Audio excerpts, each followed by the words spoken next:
update sa ating Facebook page and Facebook profile. Ang Facebook profile na to guys na JPAT is existing paghihapon siya. Pakita na ko sa inyo ha. Katugong naanatay about 1.1 plus million followers na naka-yellow shirt ko guys.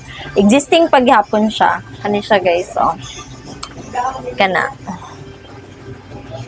Nabalik siya after adtong nag-notify siya no due to reports or I don't know unsa joy main reason, pero prior man gud ato is namo gyud nag-complain, then nag-send og screenshot sa kuha, nag-report sila. So basig isa punto siya nga hinungdan nga na under investigation ang account kung legit ba gid siya or dili, gigamit man gud siya into fraud o scam.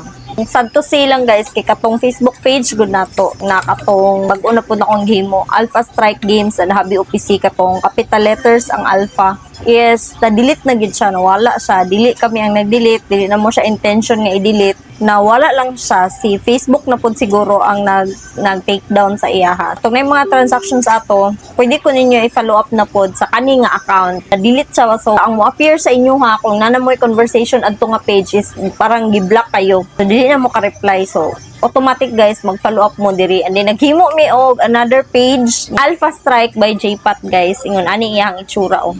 Alpha Strike by JPAT. Bago pa mo gud na mo gibuhat ganina kay kailangan na mo og kuan Facebook page nga naka-set up into business profile. Sa tanang nag-order karon dated July 13, 2026, ubay-ubay pud no. Isahon na nato ning test par guys. Most probably ugma sa hapon na ta mag-test par no.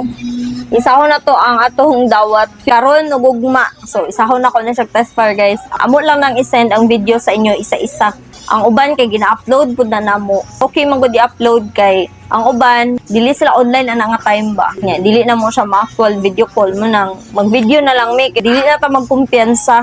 Naglibog mo ko ning uban ay mo send ay mo pag-send dayon pag request mo og video call or mapatunayan ninyo nga dili siya fraud, dili siya scam. Nana siya blue check. I-check ninyo ha, blue check kay si Facebook kana man gong blue badge ginabayaran mo gud na siya monthly.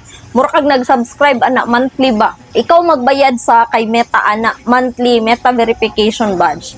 Isa na siya nga hint guys nga legit na siya nga account. Ipanag-iyahan na siya ana nga particular nga tao. For example ako na blue check, na blue badge siya nga ako ang profile account. Isa na siya nga hint nga kana sa legit na siya nga account. Ipanag-iyahan gid na nako. As in ako. Kay katong isa gay nako nga gihimo, dili nako siya mabutangan og blue check. Siguro kasi naano magud koy isa ka account nga with blue check na. Isa na siya nga i-check ninyo ha. Na koy isa ka account nga JPAT gihapon, Alpha Strike katong naka white shirt akong profile. Mubalaan ninyo nga legit na siya kay i-share man ako na sa ako ang wall. Ang naka-upload dito guys puro mga test fire. Salamat lang gihapon. Sige mo follow. Wala mo na pull ano. Thank you kayo guys. Ako kayong tabang. Thank you pud kayo sa pag-report. Tabag report atong mga fake account. By the way guys, ang among payment method duha lang gid siya, walay lain. Natay bank account na Alpha Strike Games and Hobby OPC, that is BDO Unibank o GCash guys. Ako ang number. Mura na siya, walay GoTime, walay Telegram, walay Viber. Ano pa ba yung mga laing platform? Wala ta.